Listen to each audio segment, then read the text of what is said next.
We are live.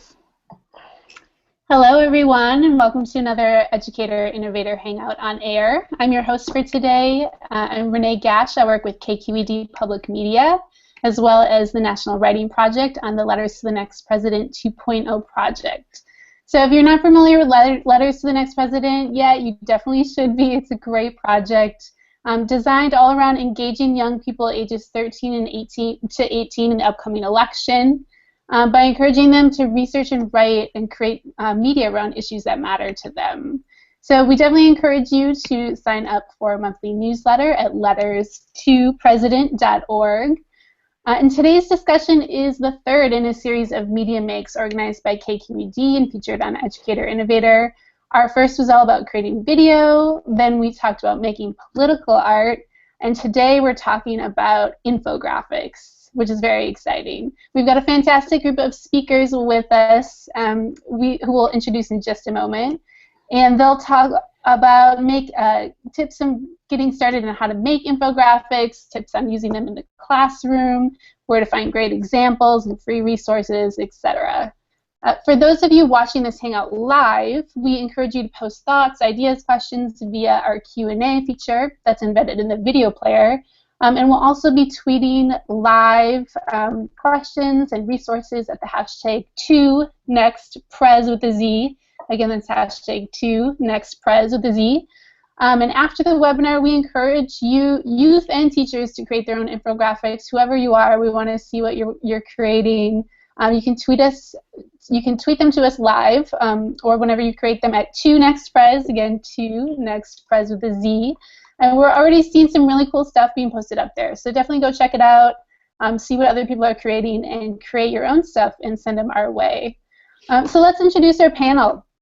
We are very lucky to partner with Youth Radio on this webinar. They created a wonderful DIY toolkit on infographics that kind of inspired this whole discussion today. So representing Youth Radio, we have Teresa Chin and Soraya Shockley. And Teresa and Soraya, why don't you start us off by telling us a little bit about who you are and how you use infographics. Cool. Yeah, thanks for that, Renee. So I'm Teresa. I'm a producer at Youth Radio. We are a media production company that creates media for outlets like National Public Radio and National Geographic and various other outlets. And as part of our work, we're not just focus on broadcasts. We're trying to get messages about complicated things out on various media outlets, including social, and infographics are part of the digital space that we're storytelling in. And Soraya and I have worked together co-creating some infographics around some important topics, including juvenile justice and politics. And she's pretty cool. Want to introduce yourself, Soraya? Yeah. My name is Soraya Shockley, and I was a reporter at Youth Radio. I'm now in college, but I'm still thoroughly involved in Youth Radio, and one of my biggest learning experiences was the hands-on building of infographics, and I think it can be a really powerful tool for explaining a lot of complicated information in a short, easy-to-read sort of way. Great, thank you, Teresa and Soraya. We also have, representing the great state of Texas, Janelle and her student Taylor. Do you want to go next and introduce yourselves, tell us where you're coming from and how you use infographics? Sure. I'm Janelle Bence. I'm an English 1 facilitator at New Tech High at Coppell, and I love to ask my students to create infographics because it's a great way for them to demonstrate their understanding and even create another argument in a way that they're accustomed to seeing on the social media outlets that they consume outside of school. Yeah. And my name is Taylor Clark, and I'm a junior at New Tech High at Coppell. And I was really introduced to infographics my freshman year in Miss Bence's class, and from there I've used them in a ton of the projects we do and stuff outside of school as well. And they've helped me really be able to communicate my ideas and share facts and figures that can make an impact not only in social media but in my projects in school as well. Very cool. Thank you both so much for joining us. We also have Matthew Green here from KQED. I consider Matthew our connoisseur of infographics at KQED. Matthew, do you want to introduce yourself? Sure. I'm not sure if I totally agree with that, but very generous. So yeah, I run a blog at KQED called The Lowdown, which is a news education blog geared towards teachers and students to help explain topics in the news. And I do a lot of kind of visual projects and analysis, sort of ways to explain complicated news topics through visual aids. So I create a lot of maps. I develop comics. So kind of not, I don't do a whole lot of traditional infographics, but I sort of, using the term infographics loosely, I find that visual aids and kind of creative visuals to explain complicated subjects is just a really good way of uncovering complex ideas. Great. Thank you so much to everyone for joining us. I think we're going to have a great conversation. I don't know about you all, but I feel like I see infographics everywhere, and there's definitely more and more filling my social media feeds. I see them in newspapers, magazines. They're all over TV and viral video. And I think infographics are particularly great because they have a little bit of something for everyone. There's a little art for our graphic designers. There's some data graphing for our mathematicians. There's a little bit of text for our writers. And they're all rolled up into these really creative, portable packages. So we have a lot to talk about today, but let's start at the beginning. I'm hoping Teresa and Soraya, you could give us the basics of infographics. Tell us what is an infographic and why we should be using them. Great. I'll hop on this one first. So infographics, it's kind of like a Sesame Street. It's like info plus graphics. So it's the idea that you can get information, not just numbers, but it could be a flow or it could be a process, expressed using simple, clean design that's very visual. And I think of it like, if you ever seen that movie Ratatouille, which I've seen way too many times because it's awesome, it's like when the little rat eats a bite of like a strawberry and like cheese, and it's like, wow, it creates something that's more than those two things separately. So I really think of infographics as being additive as storytelling tools, meaning that there's a point to them and they create context where there isn't necessarily context with a simple visual illustration or a bunch of numbers that someone might throw at you. In your toolkit, you talked about a lot of the various types of infographics. Do you want to go into some of the comparisons between the different types of infographics that we see? Sure. So with infographics, if you go through, social media, or if you look at a lot of news sites, you'll see that infographics can look a lot of different ways. So in the tool that we put together, you can see that I kind of break down a couple of general categories. For example, let's say that you have a complicated process, and I can show some examples of what that might look like if I can take over here for a second. So,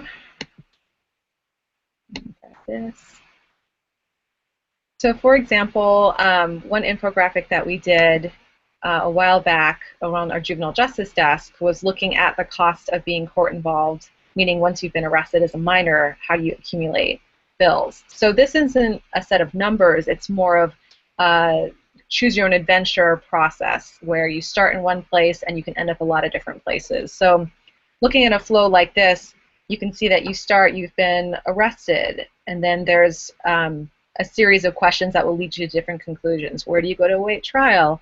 If you go home, you accumulate a bill of $15 a day.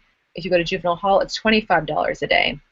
So, and I can't say this is our most elegant infographic, but what this one graphic does is it kind of walks you through that process in a way that's different than, say, like reading a 25-page packet or having to go and read through an interview that would talk you through it. And even your first impression of, wow, that's complicated, that's a storytelling tool to say that's complicated. A different kind of infographic that you might see would be like something you might see out of an Excel spreadsheet. So this is a bar graph you can see, or a pie chart which are ways that you can kind of get a very general first impression of numbers. This is like a line graph doing a trend, saying, huh, that's going down, or look how much higher, that's a lot higher than this thing over here. Or in the case of a pie chart, I can see that right away, this is the majority, this is a little bit less than half. It allows me to process numbers in a kind of different way. Oh, there's me. And this infographic, which I'm hoping Soraya will talk about, this is kind of a little bit of what we call a show me. It's adding graphics like these illustrations to help remind us that numbers stand for something more than just figures, that there are human beings or there's narrative behind infographics. So there's a lot more ones in the tool itself if you want to check it out, but the bottom line is that infographics can be processed, it can be quantitative, it can be qualitative, and increasingly I really think it can be also something that it lives in video. If you look at an outlet, say like AJ Plus or a lot of new videos down your social feed, you might see that you're getting an increasing number of videos that are showing like what gummy bears represent superdelegates, and that's still a type of infographic, but in a new media space. Yeah, and Soraya, do you want to talk a little bit more about the infographic you created at Youth Radio, and what was your process for going into making that? Sure. I mean, like Teresa said, we had a very specific job because what we were trying to tell was the story of people. It's one of the reasons why I chose to use big graphics instead of a lot of numbers or charts, although you did see on the left side that I do actually use a chart. But, the process took a lot of tries. What you see now looks great, but it was actually, if Teresa wants to show, there was a bunch of drafts deciding what telling this sort of almost humanizing story would look like in graphics. So I'll walk you through the drafts once Teresa gets them up. Okay, got him. Okay. And this is a piece that was about juvenile incarceration in Alameda County. And the story is basically about the correlation between money going down, yet and fights and pepper spray usage and overtime for guards going up. Do you want to start with your first draft? So this is my first draft. To talk about the real nitty-gritty, I actually made all of the little info cards on Google Draw. And the first way I wanted to represent it was to show a direct link, which you can see is me trying to show a direct link between, if you read the little header, it says from 2009 to 2014, Alameda County's juvenile hall daily average population fell by a third. That's what the bar graph represents, and I wanted to show a direct link by literally using arrows. One of the things I found when learning how to make infographics is that I started by going for the literal, but as you'll see in the next draft, things get a little bit more sophisticated and actually easier to understand. Because what we're doing now is saying that instead the first one tries to tell you that there's a link, or tries to show you that there's a link through arrows, but it doesn't actually tell you what that linkage means. So we added another header which says, but conditions in juvenile hall have gotten worse. And that's what the graphics are actually showing. However, one of the important things about making an infographic is understanding how people's minds flow, especially if you're trying to show a linear connection. The breakup, the horizontal breakup, was a little harder to understand, so we changed it. One more. Well, there's two more. And this time, we use contrasting colors to tell that same story, that same link, but instead giving people an easier read by just going vertical. And lastly, we made the transition more stark in comparison. The black and white versus the yellow, which I think me and Teresa had this argument when we were talking about this. Yellow seemed too happy when we were talking about more fights and more pepper spray usage and more use of restraints. Yellow seemed a little off. And that's how we got to our final product. It was really this collaborative process of first just doodling, me just trying to, we got a bunch of numbers from Alameda County that said this is what was going on. But especially being in the business of radio, when you're talking, numbers can really bog down a story. And since youth radio makes these great build-outs, we were able to, instead of get bogged down in the numbers during a 4-minute piece, we were able to tell a story in a short 1-page infographic.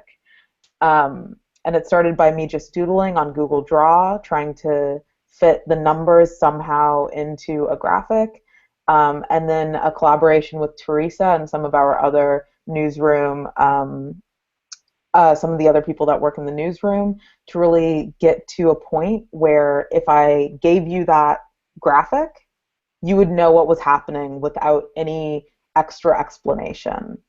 That's what's really important. The takeaway must be clear, because that's what makes it useful on social media and on Buildout, is a clear takeaway.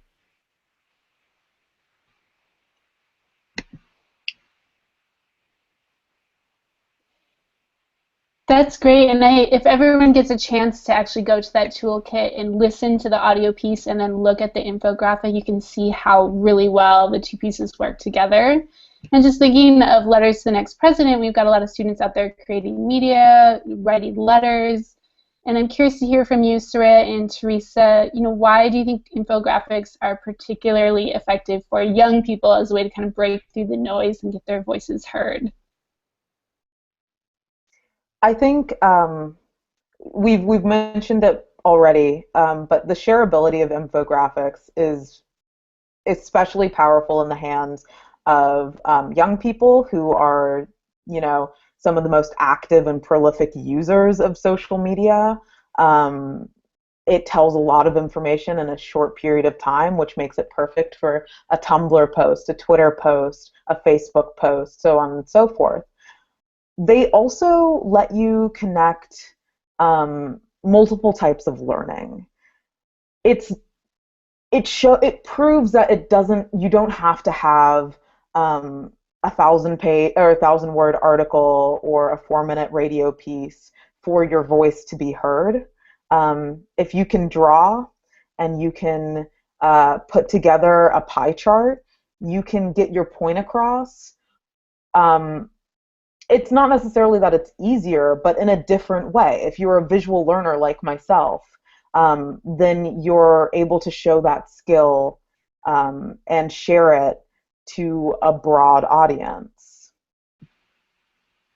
Yeah, and just to echo that, I think that it's just natural storytelling to be visual. It's like saying, I caught a giant fish. It was really big. It's supposed to it was this big. Like, you want to be able to see and also have context, because infographics are so much about comparing related information that it can help you understand the source of important information. It can help you think about what sandwiches together.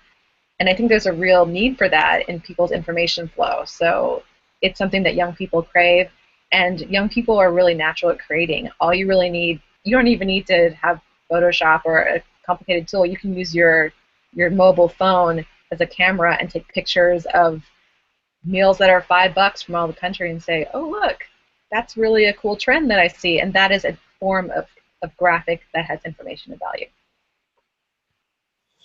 I'm going to ask this question. Sorry. Oh, go. I just also wanted to point out that it's really important not only to create these infographics for youth to understand, hey, this is one way to tell a story. It's also important for them to create it and go through that process, because as they're consuming infographics, they need to realize how data and information can be manipulated.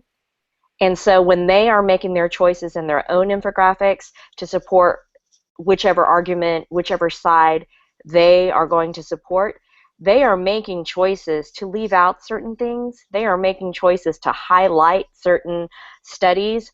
And when they do that, they kind of get the idea that, hey, oh, okay, I see. That's one infographic. That's one perspective. That is supporting one argument. And that's the reason why, for me, it's so important to have our kids do this. There's so many times and so many opportunities where when they're creating these infographics for us to say, wait, where did you get that? Wait, is it out of 100? Is it the United States? Is it the world? Tell me where you got that information from. What does it mean? And then they have to revisit it and really, really engage with the text. And so it's really important, yes, to produce it, but also to be able to say, hey, if this is happening when I'm creating it, this is also how I am being manipulated by the facts that are being presented to me. And I will say as well, it's one of the reasons I really enjoyed using an infographic as a complementary piece, because we had all of these numbers and stats from a reputable source, Alameda County Corrections, but it is a valuable tool to further that story. And sourcing is, of course, one of the most important things, but again, that's why having an infographic as a complementary tool can also work really nicely. It gives you, again, that powerful punch in a shorter amount of time, but you can also go back and question and dig further if it's properly sourced.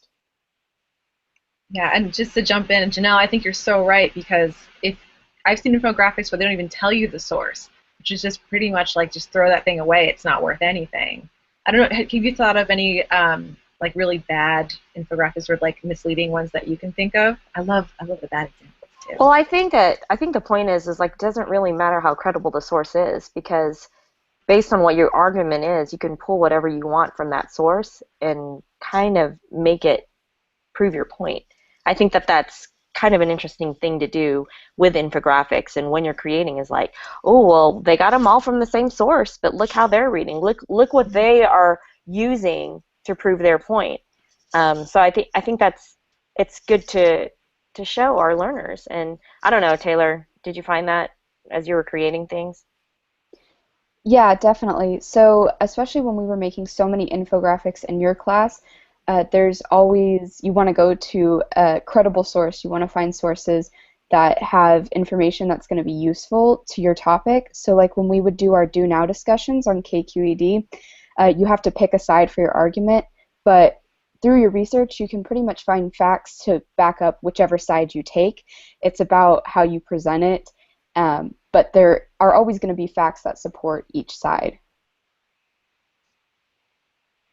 Yeah, that's the tricky thing about this business, isn't it? It's like stats can be so great at showing context and truth, but it also can be great to, there's so even to manipulate, you can kind of make it say a little bit of what you want. I feel like that's a big challenge in creating and teaching and ingesting this stuff. And that's like a media literacy lesson entrenched in data of its own, and I'd love to know how people have handled that. Stats is such a philosophy, just like mind blowing when it comes to stuff. Absolutely. Yeah, I mean, Teresa, if you could pull up the 538 infographic really fast. This is a good example in my mind of again, though, making sure your graphics are deeper, because what I will say about infographics is that it's just another argumentative tool. If you'll scroll down until you see the list of all of the stats. Yeah, so that's their infographic. Keep going, it'll show up. Yeah, this is it. Okay, so what 538 does, which is Nate Silver's stats blog, basically, it's transition to sports, but he has some really great politics articles in there. He has all of his stats laid out. So if you're a real stat head, you can go ahead and look at all of those. But infographics are just another argumentative tool, which you have to be careful about. It's just like writing an essay. If you're going to write an essay and take a side, most English teachers, or most English teachers I know, will also tell you to at least acknowledge, will at least acknowledge the other side. The thing that is sometimes hard about infographics is they don't always do that. You're arguing one side. However, how Nate Silver combats that, and how a lot of other people combat that, is giving raw data as well, so you can come to your own conclusions if you wish to do that. So yeah, as Teresa's showing, there's just a trove. And he does that for almost all of his infographics. Wait, is the infographic up here? Okay, I see. Yeah. This is like the actual... Multiple. And if you go all the way back up, this is the most simplified version. Yeah, and so this is a graphic about swing states during the upcoming election. And you could just look at this if you wanted to, but if you want to go deep into the data, go for it.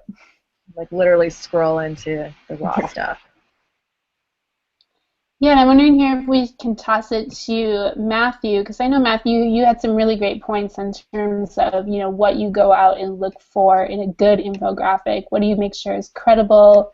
And then also, like, you named a few sources that people could start at for finding good, credible data, but then also kind of how to think about that data and really assess or vet if it's going to be useful to making your point.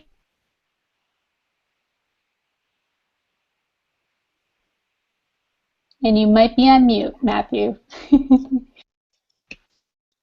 Sorry, can you hear me now? Yep. Okay. I want to echo Janelle's point that whatever data source you're looking at, whether you determine it's credible or not, there's always, you know, ways to manipulate that data. So it's something definitely to look out for, both as a consumer of infographics and as a creator, in terms of what you choose to select to feature and to illustrate. But I'm always, one of the first things I always look at when I see, I think infographics can be very tantalizing. You know, often it's not, you don't have to look hard to find a beautiful infographic. There's so many out there, and it's easy to just kind of get sucked into just the graphical beauty of them. And they can be, I think, very alluring. But the first thing I always look at is just where, you know, I look for sources, and like Teresa said, if there's not a source listed, that's kind of a done deal. And then I look at what the sources are, and you know, I'm very and sorry, I have a 4-month-old daughter who is screaming in the background, so apologize for that.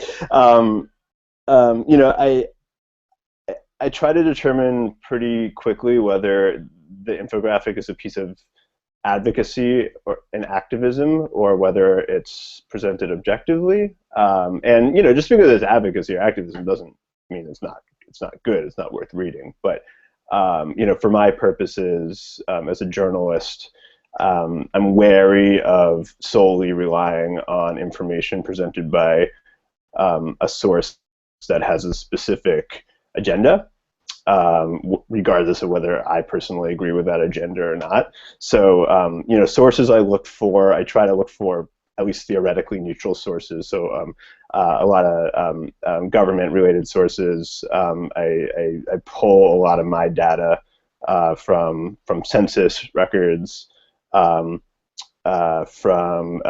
you know, like the Bureau of Labor Statistics, from different criminal justice agencies. And again, those sources aren't necessarily completely free of bias either, but they are at least presented in a balanced format, and it's a way to kind of ensure that the information, or to kind of as much as possible ensure that the information is presented as is, rather than just a piece of it. So I guess that's sort of the first kind of step I check for. And what was Renee, what was the second part of your question? Well, I know you have some examples you show us. Do you want to give us some Sure. some infographics that are your favorites? Yeah. So these are just a couple. I'm not sure if these are my very favorites, but these are just a handful that I pulled up. And as I said in my introduction, I kind of like, for me, infographics is pretty loosely defined. I think a lot of people think of infographics as like the standard like icon diagram, and I've sort of I call a lot of things infographics. So I'll sort of show you some of the things that I've developed or worked with other artists and journalists to develop. So let me see if this works.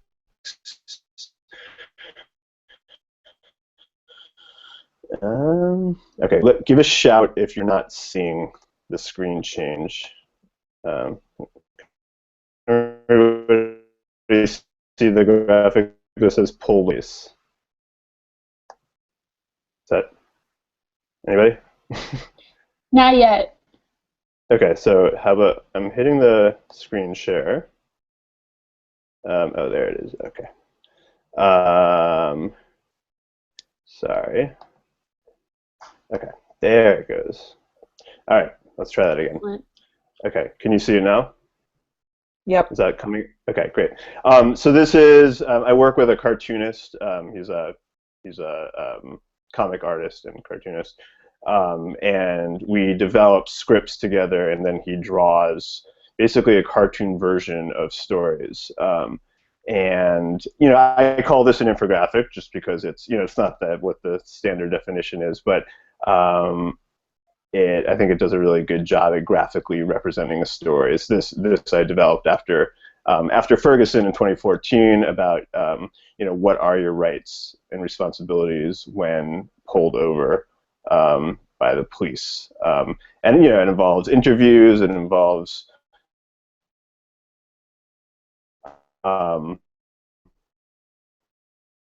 information that we've gathered. This one is not as statistically heavy. Whoops, sorry.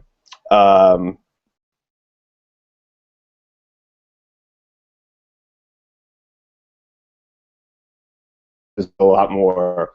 It's kind of a cost-benefit analysis of whether going to college is really worth it, given the the cost and the potential debt. We looked at a lot of figures and sources, everything from Bureau of Labor Statistics to the Department of Education, and we kind of like sort of walked the reader through some of the considerations in terms of is it really worth having that risk.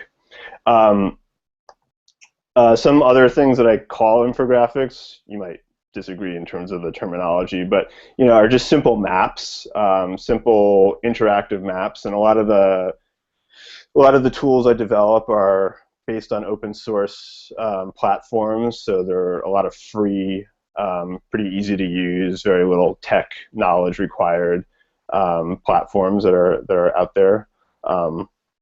This is a mapping program called CartoDB, and basically lets you just create simple maps. So I wanted to just show a map of the primaries and caucuses that have taken place so far, and when the next ones are coming up, and who's won the ones that have already happened. So it just kind of gives you a quick way to find that information.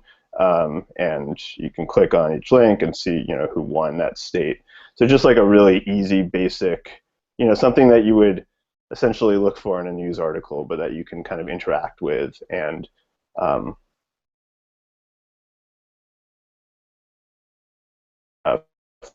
find out the information that you're ideally find the information you're looking for. So, Matthew, I think your audio is breaking up a bit. Does anyone else hear that? Yeah. Yeah, you're okay.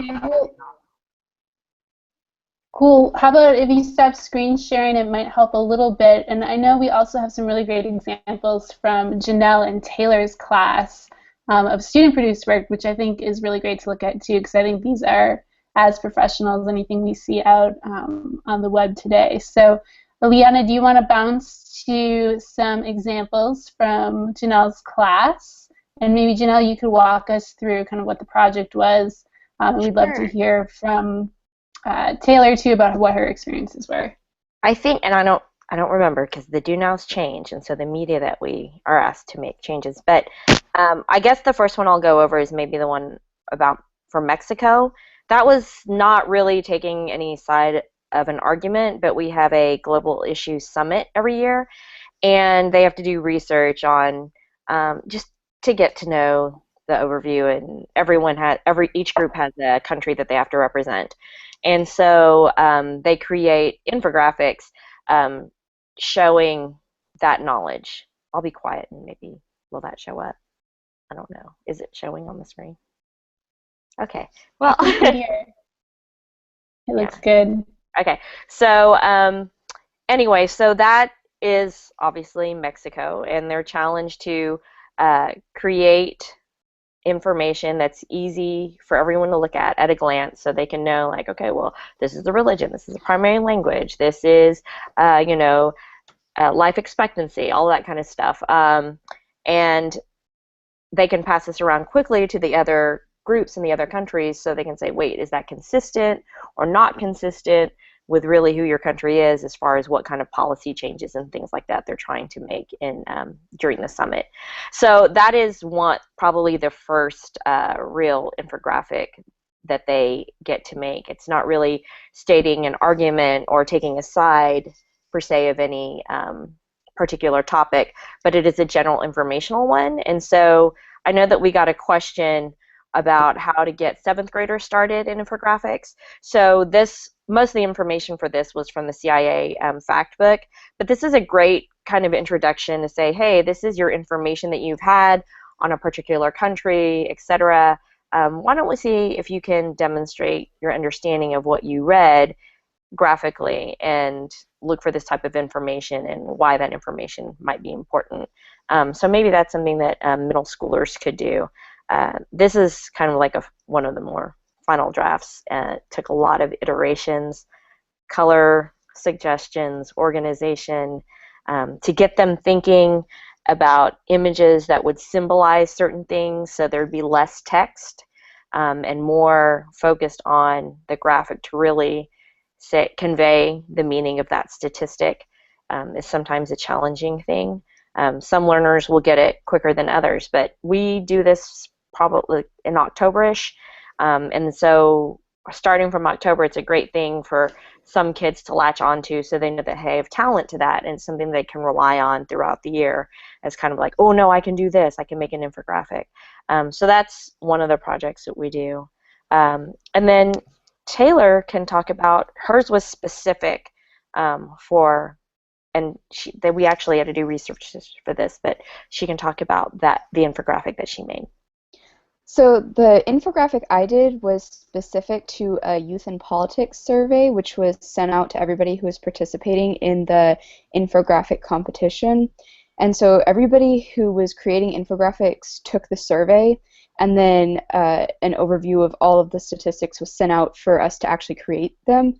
So the statistics on there was only pulled from that survey, and so there wasn't really any research I had to do beyond that. But of course, if you're doing this in a classroom setting, you're going to want to use different sources, and you may not always have access to a specific survey for your infographic. But from there, I really just took the survey, and there was a lot of information on there that was definitely important, but obviously not everything can fit on the infographic. You have a set amount of space. And so it was really important to pick the things that portrayed the overall feeling of the survey, the most important things, and that can be something that's kind of difficult to do, especially I see other students and myself kind of struggling to figure out which things are going to help your argument, which things are the most important, and what tells the story that you're trying to get across. And so that's basically what I did there. And then from there, kind of like Ms. Bence was talking about, finding things that can symbolize the information and make it easy to understand without making it super wordy. That's something else that I see myself and other students struggle with is we tend to want to put a lot of words on the infographic because before that, that's what we were used to portraying information as. And so that was kind of a big learning thing, is finding the visuals and the graphics that can display your information easily. Taylor, what did you use to make this? So I used primarily Photoshop, a little bit of Illustrator too. That's what I prefer to use, but I know not everybody has access to those tools, so there's a lot of online things that you can use, programs that are similar to Photoshop and Illustrator, but also I know some people do like to use ones that are specific to making infographics. But I really do prefer Photoshop and Illustrator if you have access to it, just because you can make them so original, and those skills that I've learned from Photoshop and Illustrator have translated into my other classes, and they've really been able to help me create some awesome final products for other classes and outside of school projects. Can I ask? Oh, sorry. I was going to say that it's really interesting because we did offer them up, like visually and oh gosh, Pictochart and other more drag and drop programs to help them create infographics. But so many of them just chose to wrestle with actually using Illustrator and Photoshop, which I was like, okay, that's fine, that's fine. But that is not my skill set. I'm slowly learning. Every year I'll pick up like a new skill. But the great thing is that the learners now will see, oh, well, this was created by Visually, this was created by, Illustrator and Photoshop. And when they see what the kids have actually drawn by hand with Photoshop and Illustrator, they become very, very excited about, wow, look at that, look what they did. And so they become very motivated to learn. That not being my skill set, wonderful learners like Taylor have come in to teach workshops. And so maybe you can kind of talk about what that's like, Taylor, to teach the workshops to the kids who don't really know. Yeah. So this year, and I think a little bit last year as well, we actually came in for the, I believe it was the Global Issue Summit project, and we taught a workshop on how to really just get started on Illustrator and make an infographic. And so we basically just sat down and showed them like really the basics, how to open Illustrator, how to start a document, the kind of dimensions you want to use.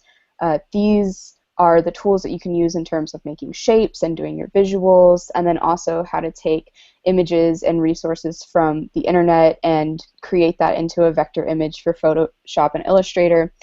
And so those were kind of the skills that we taught in the workshop. But also a lot of students get overwhelmed with just where to start. You have so much information, especially if it's your first time making an infographic. How do I put it into this format? How do I make it to display the information and support my argument? And so kind of what I recommend whenever somebody asks me is, especially if you're new to making infographics, is to just break up your space first and then almost plug in your information, because I find that makes it a lot easier to organize and also less overwhelming, especially for freshmen who don't have experience with it. And so those are kind of my main advice and tips. One thing I'm wondering, Taylor, maybe you can speak to this, because I noticed on your infographic you have a pie chart that looks mathematically accurate, and I think this is something that I've seen our journalists struggle with, and when as teachers we want to create pretty things and we have well-sourced things, but you want to have mathematically accurate visuals too, because that's part of the point. How did you like make that in Excel and then put it in Photoshop and like kind of go over it in your design, or how did you ensure that when you're making something like a pie chart in Photoshop, which doesn't have a tool for that? And then Soraya, I know I saw her doing this in Google Draw. She had, I don't recommend necessarily the way you started doing it, Soraya, that was crazy, but Taylor, can you kind of start and tell us about that? Yeah, so that's actually pretty much exactly what I did. I created some charts in Excel or Google Spreadsheets, but those don't always look the prettiest, and so I took those and then created my one in Photoshop based off of that to try and make it as accurate as possible. Soraya, you were doing something crazy when we looked at your first draft. Yeah. Sorry to call you out, but you were. Yeah, I mean, my skills were never was never graphing. I really wanted to do the drawing portion of an infographic. So I was trying to figure out how to make a graph on Google Draw since it doesn't have a tool for that.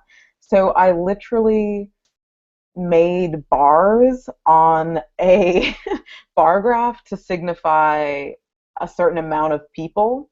And then I literally measured out with their ruler tool spaces in between, and oh god, it was a mess. It was basically to. It worked. It totally worked. Like we checked it. It's the least efficient way to make a bar graph, though. Don't try that. Just use Excel. That's a great method.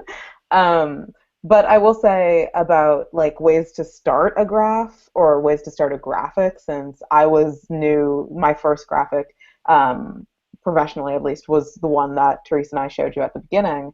The way I started it was by taking the information I was given and saying, okay, forgetting the numbers, how could I just visually depict what it is? Which is something that I know you guys were talking about with your Mexico infographic, so that you use less words, right? You don't have to say, this is a pepper can spraying. You just have to say, you just have to show it. And that's one of the reasons why I love infographics, because for learners specifically, is because it allowed me as a learner to do something different, not use words. And obviously the graphing wasn't my forte, but it also forced me to figure out and innovate, like you were talking about on Illustrator, figure out ways to make things, even if you don't have the skills yet. I highly recommend it because the process in and of itself is a learning experience and can be really fun if you let it be. That's definitely my recommendation. Just try, then get a second pair of eyes on it. I have to agree with that. Like, I cannot tell you how much more confidence I see the kids having when they're struggling and have to, like, literally they like wheel up to my desk like every time, what about this? What about this? What about this? I'm like, okay, yeah, it's getting there. And then when they see the before and after, just like, I was so happy that you saved those drafts, because I was like, oh my gosh, look at her, like first draft to her last draft. And you're like, I can do that. It's an incredible lesson on really revising and the importance of iteration and the value of feedback and getting several eyes to look at a piece of work. I love that. But then also it's so great for me as a facilitator to be like, not my thing, but I'm going to go ahead and pass it on. Like, I understand that it's not my thing, and I understand this is still a skill that you need to learn. So let me go ahead and, let a learner step in the role of that facilitator. That's really reassuring to the kids, and it's really validating to them that the media that they're consuming is a valid, it has its role and its purpose in an academic setting. So I agree, there's so many affordances to including this as, part of our, argumentation, defense, and just really demonstrating knowledge of any written text. So. And I love that we're talking about free tools in this last part, because we've had a couple of questions come in over the Twitter chat. We've got about 5 minutes left here. If anyone else has any more questions, please feel free to post them on the Twitter chat or use the embedded Q&A feature here. But I'm hoping to kind of ask everyone here if you want to do a shout out of some of your favorite tools used in creating infographics. And I know we've mentioned already, Adobe Photoshop, Google Draw, Google Spreadsheets and Excel. We talked about, I lost them all. Let's see, let's just toss it out. Any other great, Pictograph was mentioned. Pictochart. Any other great sources out there? Pictochart, Easily. Easily is a great one. Canva's a really good one. Yeah, Canva. Mm-hmm. Yeah, I have that one up if I can show it really quick. Just Sure. Yeah, one thing I really like, I do not work for Canva. This is not a paid advertisement. But one thing I really like about Canva in terms of kind of cutting down the amount of time. So this is, I've already logged into Canva, and you see that there are templates that you can point to, and one of those templates actually is an infographic. one thing I find that can really slow down the process of doing infographics, especially with folks who are just starting out with them, is like you spend so much time on like, what colors do I want, or what's the font I want, because the design is such a big part of the narrative and the story that draws the attention. And I like Canva or any of these ones that kind of have pre-populated design, because then you can really have more fun spending time like on the sourcing, on things like getting the graphics mathematically accurate and making sure it's simple. But I will say that a lot of these free resources, I'm wondering how other people have handled this.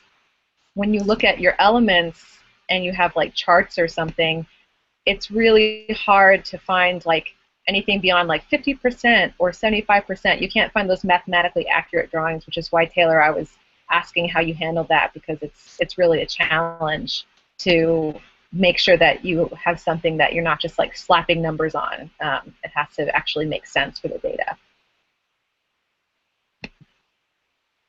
And because we have this question on Twitter, do you know if that comes in an iPad app or, let's see, Taylor, you were using Adobe Photoshop on your school laptop, right? You weren't using that as an iPad app? Yes. I think they do have versions for the app, but I don't think they're full versions. I use the version on my laptop. I will say another site that we use is Color Lovers. Color, C-O-L-O-U-R, lovers, because a lot of kids will get really excited about color, and wow, it's really distracting and your eyes darting 8 million different places. But Color Lovers actually has color templates, and they're like updated and things like that, and we're like, well, why don't you use that palette? So they're limited on the number of colors, and some people just, they may have design, they may be able to draw, but may not have that color sense, and so that's something that's really helped them in picking and choosing colors that are updated. Yeah, and I would say for iPad, the you can use something like a Bamboo, or if you have like a template where you have a stylus, and you can do some really cool. It's like what Matthew, what you were showing. It doesn't have to be a chart. It doesn't have to be your traditional like mathematical infographics. We did one of the very earliest ones that I did. I'm screen sharing everything right now. That I'm not saying this is a great infographic, but I remember doing this one when I first got to youth radio that's political themed, where we just looked at what new voters might look like. We went to Circle, which has a lot of young voter data, and found some demographic information. And then I worked with a student to just like sketch out the combined traits like about Democrats or Republicans who are first-time voters, and we just sketched it out on using a stylus, and it's a different kind of infographic. You can argue that there's some bias in terms of putting together things that aren't necessarily related in terms of all these characteristics, but you can create visually compelling flows, at least something that's a conversation piece using not much more than a piece of paper or a stylus, and go from there. Yeah, and I'll mention too, we are tweeting out a lot of these sources, so you can check out that live Twitter feed at 2nextprez, and we'll have a bunch of links up there. We did have one question: if these platforms are commonly available for easy download by my kids in the computer lab. A lot of these tools are web-based, correct? So there wouldn't necessarily need to be a download, but you might want to check with your, IT team to make sure they're, available through your school's firewalls and all of that good stuff. Did you run into any of that any experiences like that of accessibility? No, sorry. We've been these are lucky that way. Easy to use and widely available. So, and I know one other thing, Matthew, you mentioned too, was making sure the actual graphics that are used in infographics are in the public domain. They're not copyrighted by anyone. They may be designated as Creative Commons. So I just wanted to bring up that point as well. Do you have any kind of recommendations for where to find graphics that people could use, or what to look for graphics? Yeah, so one source I use is something called the Noun Project. just NOUN project, and it's all black and white, so you're not going to get a lot of you're not going to get any like colorful stuff, but they have just lots of icons, and as long as you reference, they have their sort of rules for use on their site, but pretty much as long as you reference who the artist is, you can use their things for free, and they're just really elegant looking and simple and good for driving home your point. So that's one source. I can't, off the top of my head, I can't think of that much. One other site I use, not so much for images, but for kind of, Teresa, you were talking about accurate chart representations, pie charts and such. There's a site called Infogram, and it's the word or the made-up word infogram. It's .am is the URL, and so it's like infogr.am, and it's it has some shortcomings, but it is a good way of graphically representing a lot of different numbers. So yeah.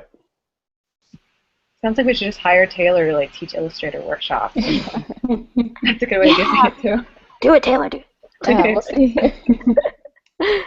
Well, I know we're running out of time here, and I just want to thank everyone so much for offering their wisdom and their ideas. And you've got all the basics around infographics. We've got examples of how it's been used in the classroom, examples how it's used in journalism. You've got tools and resources you can use. So I think we've done a good job of getting people started along this path of infographics. Remember, we definitely want to see what you're creating, what your students are creating, so you please tweet them to us at 2nextprez with a Z on Twitter. Just a few other housekeeping notes here. If you want to sign up to learn more about these Educator Innovator webinars, you can go to the website and sign up for the newsletter. Of course, you can also sign up for letters to the next president at 2nextpresident and get the monthly emails there. And there will be lots more webinars like this throughout the summer and the fall, so we definitely encourage you to keep participating.